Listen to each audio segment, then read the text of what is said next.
How did a company like this even start, you might ask, as you look at your high-tech Samsung phone? What if I told you that it all began with just a small grocery store selling noodles and dried fish? No gadgets, no semiconductors, and definitely no smartphones. Yes, it wasn't long ago that Samsung was just another store on the street. But how did it go from selling food in Korea during the war to being at the forefront of new ideas? Please stay with us, because Samsung's story is not only surprising, it's impossible. Let's go back in time.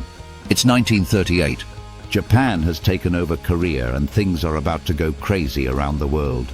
In the busy city of Daegu, Lee Byung-chul, who is 28 years old, starts a selling company with just 30,000 won, which was about $25 USD at the time. The name of the business is Samsung Sangho.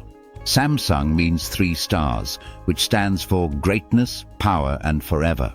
This wasn't a high-rise office building. In a real sense, Samsung was a food store business. China got dried fish, veggies, and noodles from them. That's it. Tech-free, not a tool. Just shopping. Now though, this is where things get interesting. Lee Byung-chul wasn't just another businessman. He had a clear picture. He thought that Korea needed strong businesses that could run on their own in order to stay alive and grow.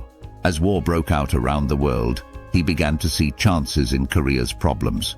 As soon as Korea became its own country in 1945, Lee moved Samsung to Seoul because he had bigger plans. But fate had other ideas.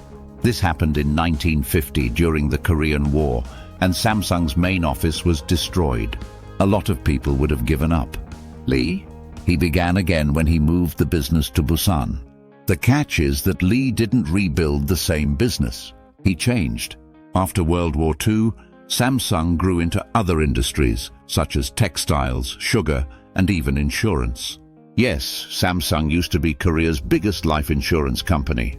There was no doubt in Lee's mind what Korea would need next. Then there was a boom in the late 1960s. Electricity. Lee understood that the next generation would not use cloth or fish to build things, but rather circuits and screens. So in 1969, Samsung started Samsung Electronics, a company that made TVs this color. What a big step up from food, right? After that, the rise was huge. In the 1970s and 1980s, Samsung made and sold semiconductors, home products, and computers.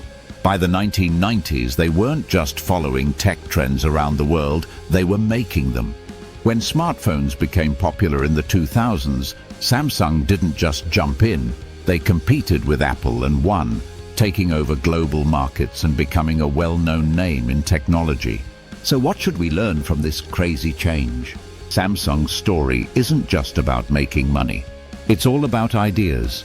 It means having the guts to change direction as many times as you need to. Samsung shows that where you start doesn't always determine where you end up.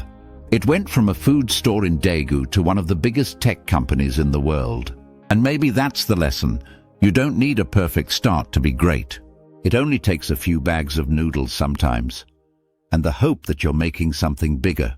Thanks for watching and see you next time.